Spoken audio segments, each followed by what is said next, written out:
Folks, and welcome to my channel. As you know, we've got a group healing coming on the 11th and 12th of February. When I do group healings, I like to do a bit of content in the run up to it, talking about the subject that we're going to be looking at in that group healing.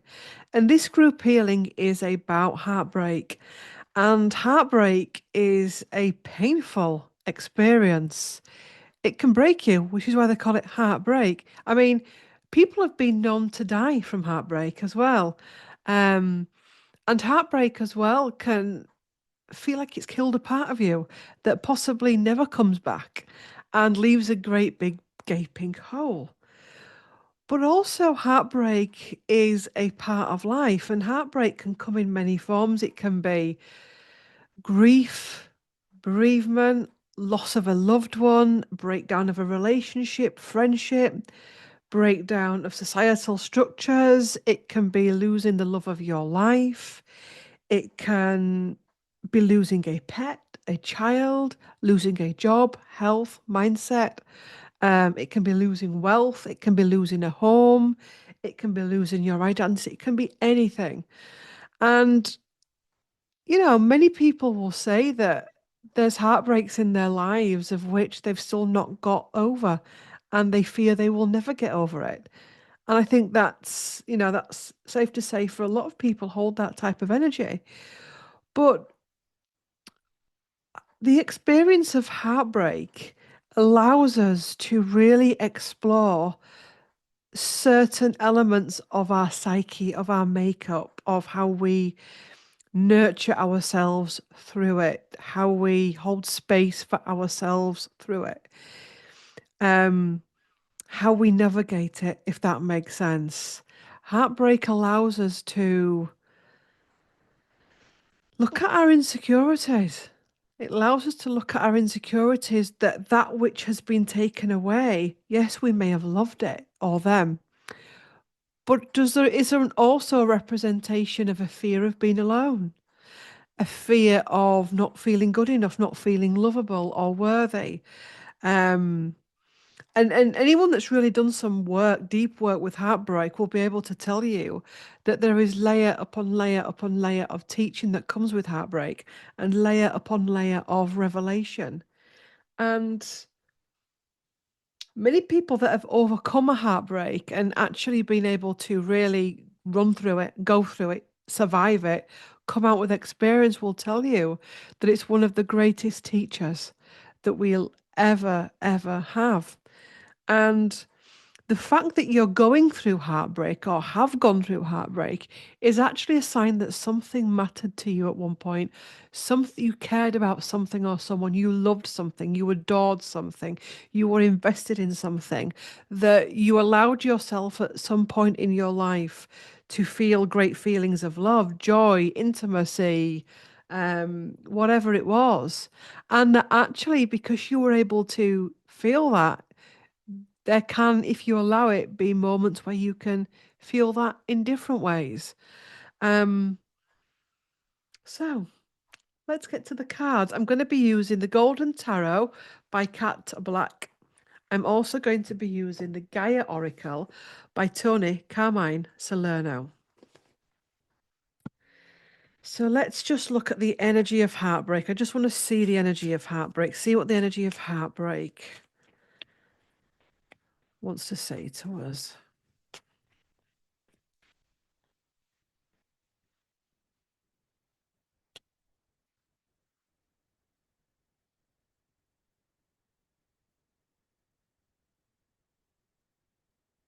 That's interesting. As I'm shuffling, interesting as well, at the bottom, the star which is healing. I'm being shown the leaves of a tree because as I'm shuffling, I'm also tuning into the energy of heartbreak to journey with it as I'm doing the reading. And it's almost like, animals accept that we lose things and or each other. The tree sheds its leaves. Nature, including animals and plants and everything in that, goes through these cycles of shedding and loss and rebirth and regeneration, that it's humans that have somehow got some type of attachment to heartbreak, to loss, that we still haven't kind of got our heads around the fact that nothing is forever. That one day you may lose your job, your partner, your best friend, a parent, a child. That somehow we're not like, why do we feel as though we're not like the leaves of a tree? Why do we think that everything's going to be here forever? And if we can, and this is really hard, this is really hard, especially if you've gone through some traumatic, painful losses. But the trees, I genuinely believe trees and animals, plants, flowers, shrubs, bushes, cosmos has so much to show us. And that's what I'm feeling. That who was I talking about this to this week? I can't remember. Where I said, when somebody's born, it's a celebration. It's lovely. We buy presents and cards and flowers for the mum and all of that kind of stuff and baby showers and everything. But when we lose somebody and they go over to the other dimensions, it's all wearing black. It's all solemn. It's sad. It's traumatic. It's painful. Um, but it's the. Do you see what I mean?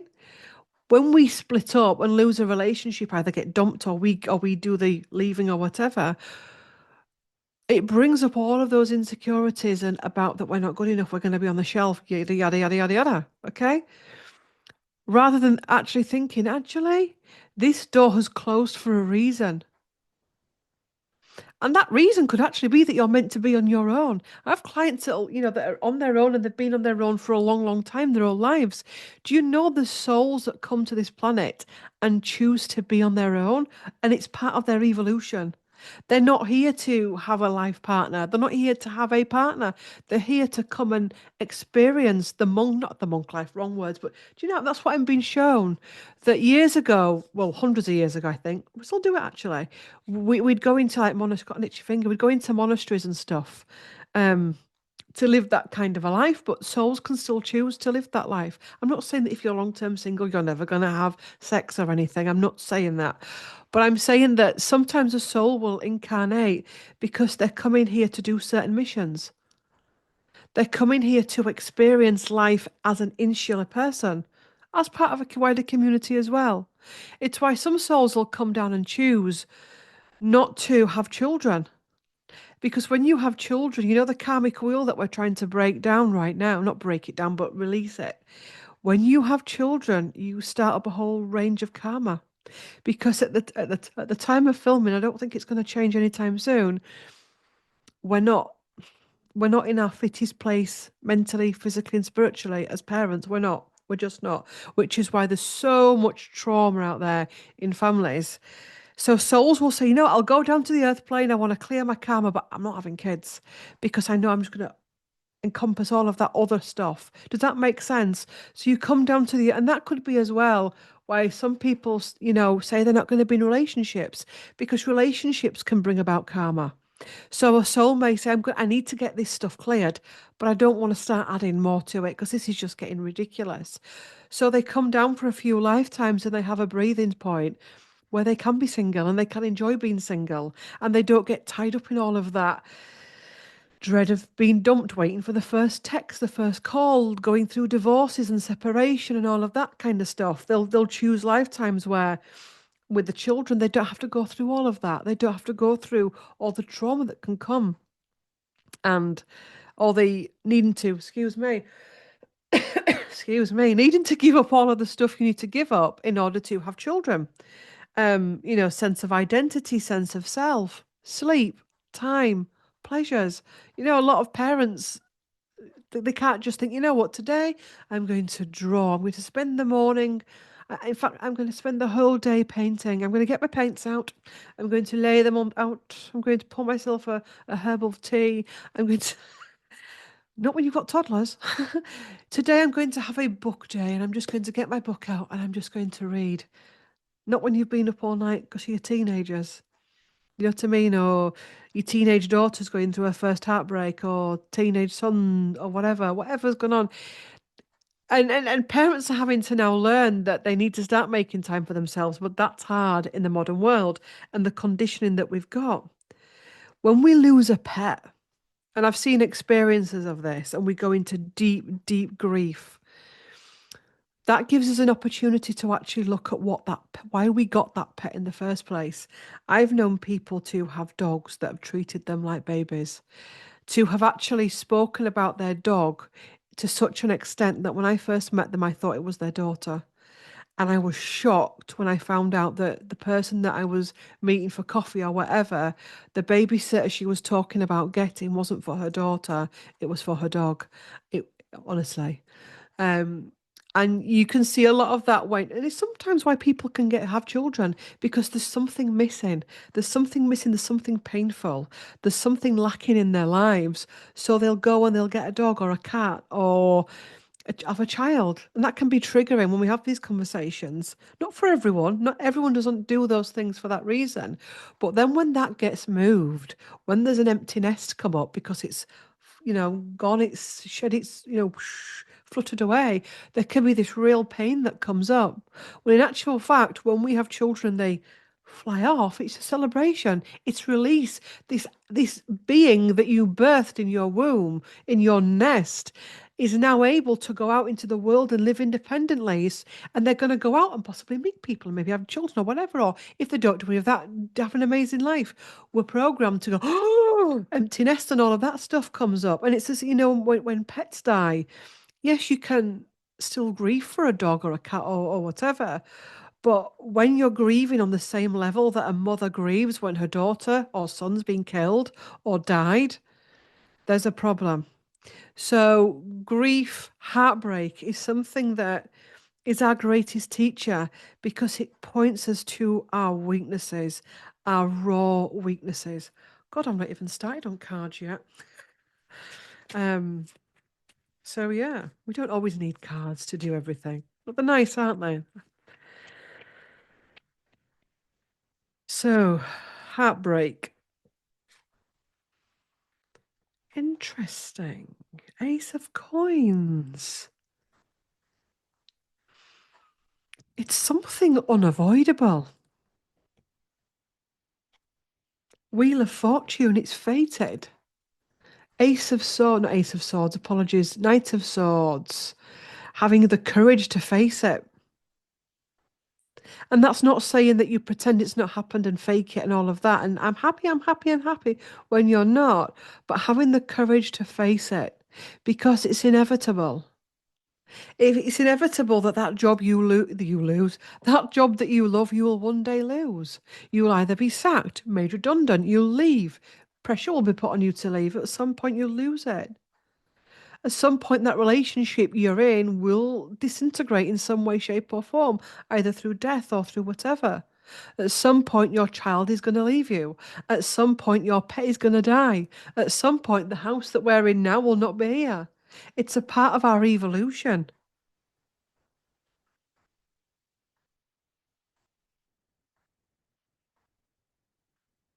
And it's almost like,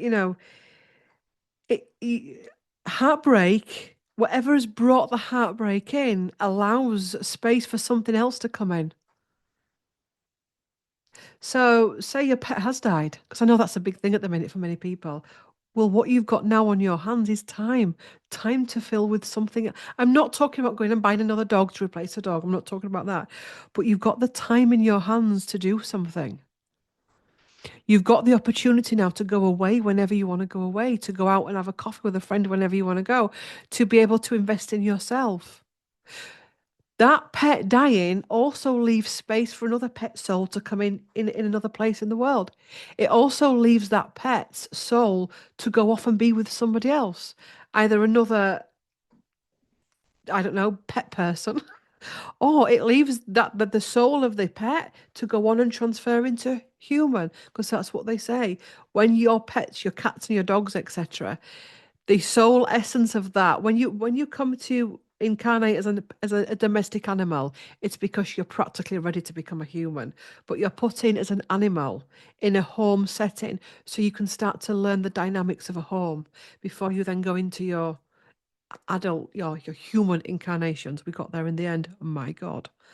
Um, so it's a celebration.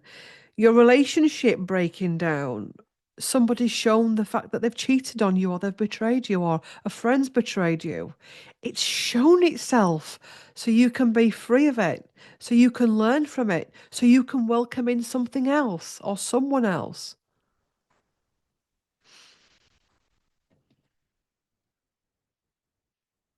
It's also showing us that it's going to come into our lives whether we like it or not.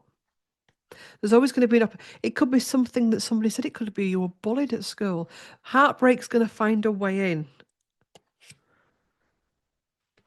Knight of Cups, which is about our wishes. It's going to find a way in, whether we like it or not, but it's how we go forward with that. Do we allow that heartbreak to stop us going back out there and dating again? Do we allow the fact that a child has left the nest to take us into free fall and to not focus on actually now I've got time. I can go and join, I don't know, craft clubs, running clubs. I've got time, I've got some more time on my hands for me. I've given my life, my soul, my body to rearing this little person into an adult. And now I've got time to actually invest on me. That time I've been begging for is actually here. Um, to fulfill your dreams, you've got the opportunity to go forward. Somebody that I follow on Facebook, and her partner died, a long-term partner died, and she's grieved for him, but she's actually quite an inspiration. She's continuing to go on the holiday, she's continuing to go for the meals, she's continuing to go with the friends, etc. And every now and again she'll put a post about him or remembering him on this beach. And it's like, wow, it shows you that it's possible to take that deep breath and to go forward. And there's many, many stories like that.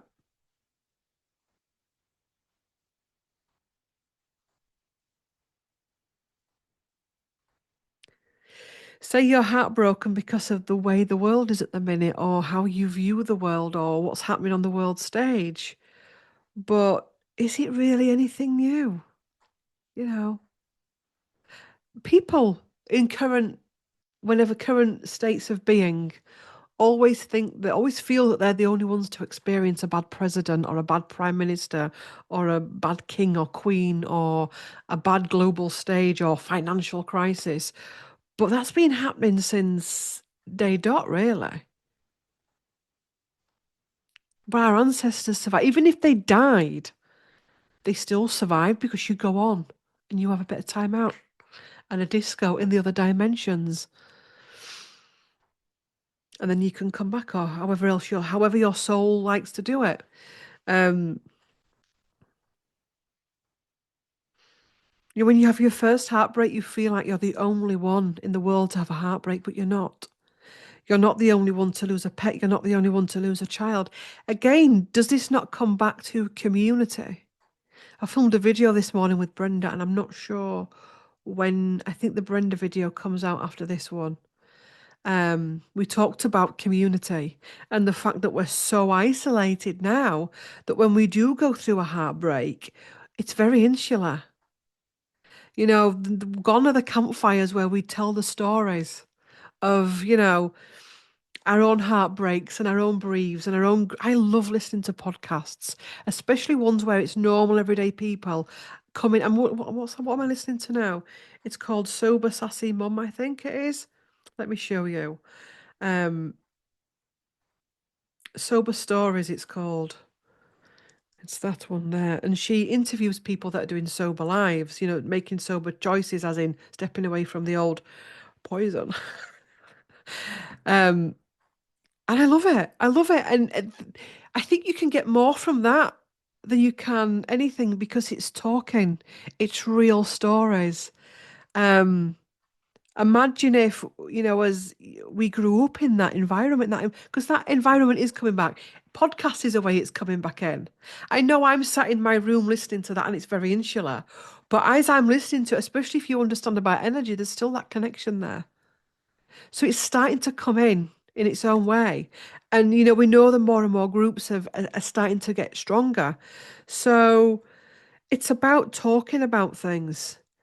And do you know, sometimes as well, when you sit in a group of people, you may think you're going through something horrific. Do you know the scene in Bridget Jones? I'm going back a while now, where she's banged up in, is it something like a Thai prison? And she'll, is it Mark Darcy? Because she goes with both at one point, where Mark Darcy's, I don't know, not being paying her enough attention, and she thinks he's a shit. And she's in this prison, and they're all talking about men and how men are cruel and men let you down. And she's like, yes, they are. Men are shocking. And they said, let's share some stories. And the Thai women start to share their stories, and it's all trafficking, prostitution, you name it. And Bridget's like, and, and I think they say something to her like, what has your husband done to you? What has your boyfriend done to you? Has he trafficked you as well? And she's like, oh, yes, yes, all the time. Because she realizes if she turns around and says, he don't really text me that often, or he's a bit delayed with work, or just normal everyday things, she's going to look an idiot. And, when you're talking to people in connection, you think, I know I've just been dumped. It's third heartbreak, my first heartbreak or whatever, but God, that woman there, her husband dropped dead and she's got three kids now to support or whatever. Do you know what I mean? So connection and communication and to realize that this heartbreak that we're going through is not insular. It's personal to us, but it's not insular. Um,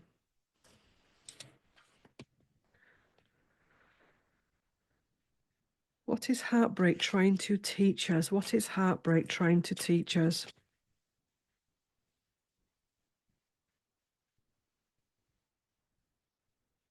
I'm getting as well, often heartbreak can come in when it's not actually about that, if that makes sense. You can be sobbing because you've just been dumped or whatever, but actually it's something that was years ago.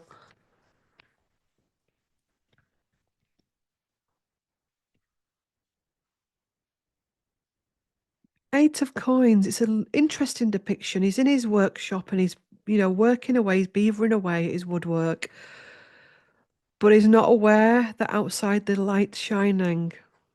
There's so many depictions on this depiction of it. It's untrue. It's teaching us that we must keep going, that we must take time to breathe and decompress, but that it's time to keep going. It's teaching us that we can't stay in that dark portal zone, that at some point we've got to go back out into the light. It's teaching us that it's only something that we can do for ourselves, if that makes sense. That no one's going to come and save you. Yes, you can be in community and have inspiration and help from others. We've got the magician at the bottom and the tools on our table to help us through something.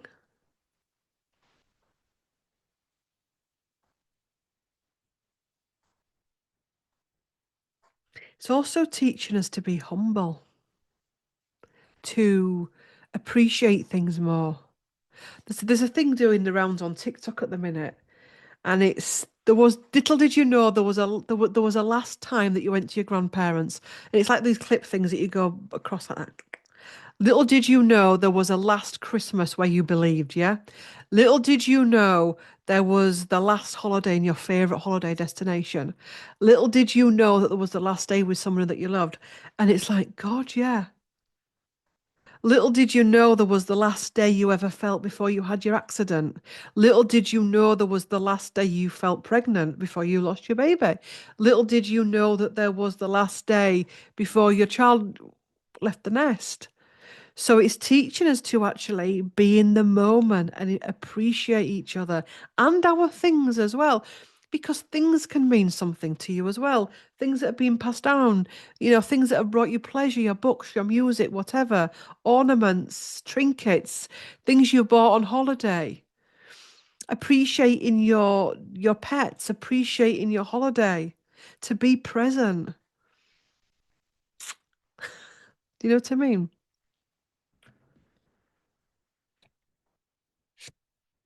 King of Swords. We just keep pulling Queen of Swords. Wow. Look at that Queen of Swords with the butterfly.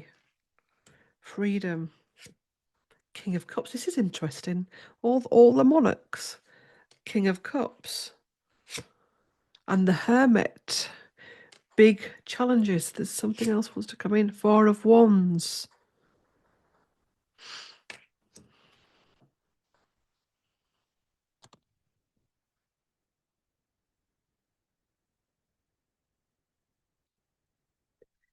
There's something here about things like grief, broken heart is so programmed in the mainstream and everywhere to be something traumatic. You see it in soap operas.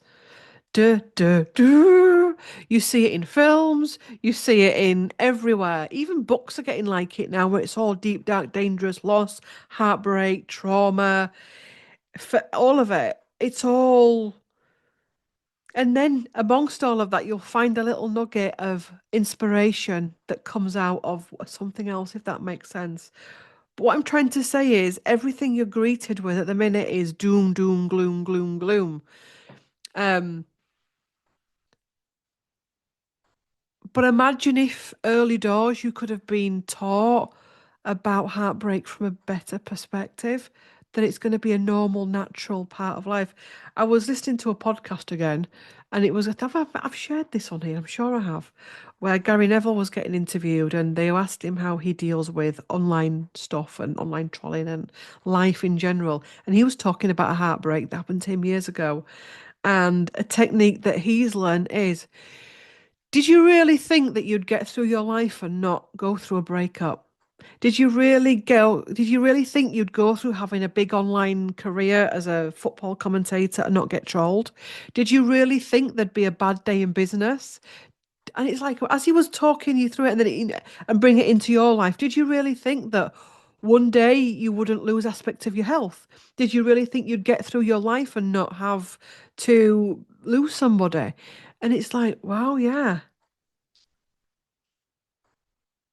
The world keeps spinning. That's why people say when somebody's died and they'll come out of the hospital or the nursing home or whatever, and it's like people are still buying their Costas, people are still sat on the bus going to work, people are still getting engaged, people are still giving birth to babies. And you're coming out of somewhere in deep grief and pain, but the world keeps spinning. The world keeps spinning. I also feel here as well that heartbreak is something that can come into our lives to teach us some soul mastery. You know, the King of Cups, emotional release,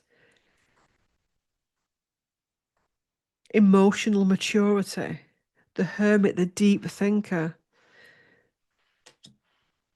the King of Swords and Queen of Swords, that we can learn and read the warning signs. If a relationship's broken down, well, why? Do you know what I mean? Grief in a family, the loss of a parent can bring up all kinds of things, financial things, will stuff, you know, things, all shadow aspects.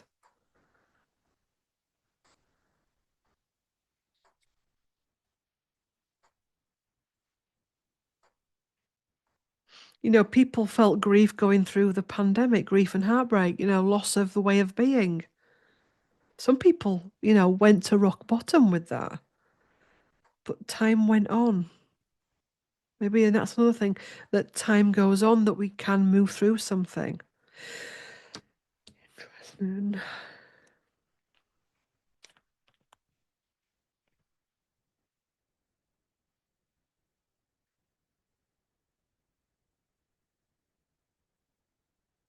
Sacred Heart, passion, love, spiritual communion, the search, feeling lost, confused, and lonely. Do you know what I'm feeling at this point? You know, when somebody's young and they've not got a lot of life experience under their belt, and life's all exciting and fun and woo and all of that. I know it's not for all young people, but you know, there's no danger. It's all life's for living. And then you get an older person that's been through their traumas, they've been through the heartbreaks, but an older person that's managed to alchemize as well and get the wisdom from it and move forward. There's a depth there that you're not going to get in that person there. And that's not saying they're more awakened or ascended or whatever. There's a depth there. So heartbreak gives us a depth. Do you know, it just does, doesn't it? Heartbreak gives us however that heartbreak comes in, it gives us a maturity, it gives us wisdom, it gives us knowledge, it gives us power, it gives us the ability to make better decisions next time, if that's the case with the heartbreak, yeah? Um, it allows us to release and let go to receive something else.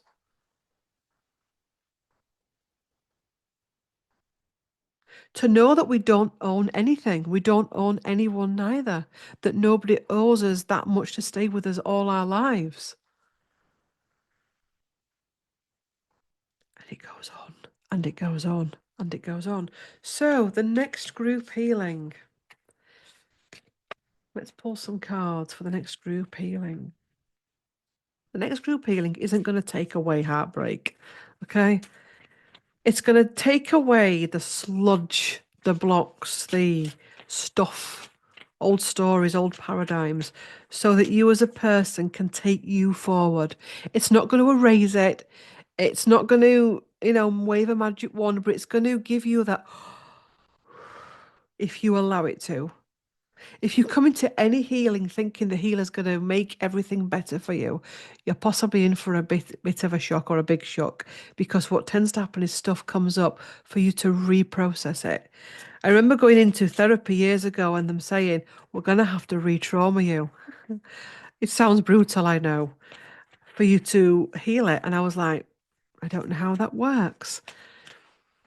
To bring it up for that, it meant going through loads of police interviews and getting re-traumatized via police. Not because it was the police's fault, but it just does. And then the coming with the therapy, it's like, boom, let's go for it. Healing doesn't re-trauma you, but it brings it up for you to go, why have I carried that with me now? And actually, it's time to let that person go. That I'm actually not doing them any service by holding on to them. So, 3 cards for our next group healing. 9 of Cups, emotional fulfillment. The chessboard there, being able to make the next move. Being able to being able to decompress. High Priestess. Woo! Intuition. Knowledge, wisdom. The Book of Wisdom. Strength. Enlightenment. Lessons, the Temple. Freeing yourself from this, where you literally can't function, you can't move. Yeah. This is what heartbreak can do to us when we don't channel it correctly, when we don't heal it correctly, when we don't master it correctly, when we don't alchemize it, when we're just left to just let it fester and it becomes a poison or a dis-ease within the body. So this is about releasing yourself, taking the blindfold off so that you can see a way forward, so that you can get to a point where actually it is a part of life. Sometimes we get hurt. Sometimes we get let down. Sometimes we get cheated on, betrayed, left behind, abandoned. But I'm not going to abandon me. I'm going to rise. Next group healing.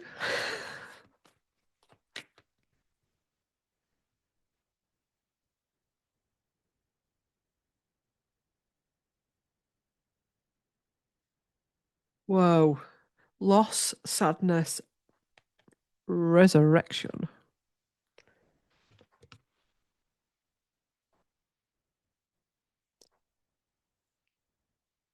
Yes.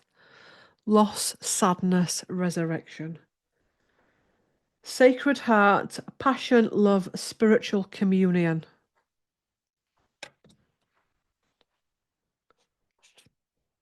Evolution. Earth changes, climate change, and transformation. So it's an evolution. It's part of our evolution. Who was, oh God, Holly Wells and Jessica. The 2 girls, the Soham girls, the girls from Soham that got obviously kidnapped and killed. One of their dads, I can't remember, I know which one it was, but I can't remember the name of him. It was the one with the skinhead. When his daughter died, he went off. I don't know if he still does it, but he went and did inspirational speaking. I think he even did a book and he went round and he helped people. So that can also be a reason for grief and bereavement, that actually there's something in it that you've got to then go off and spread the word, do something for other people, be of service. Yeah. Ooh.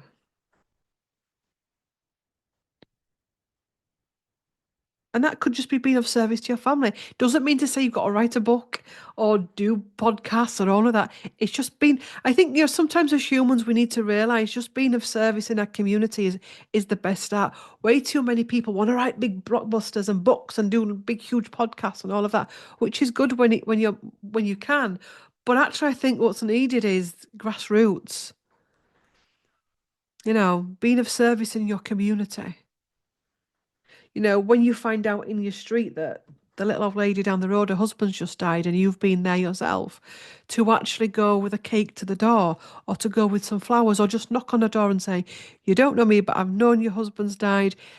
I've been there, done that, got the t-shirt. If you would like some, like a friend, call in. I'm here." Do you know what I mean? Intu Intuitive communication, silent whispers of the heart. So, like all group healings, it's all done distance channeled.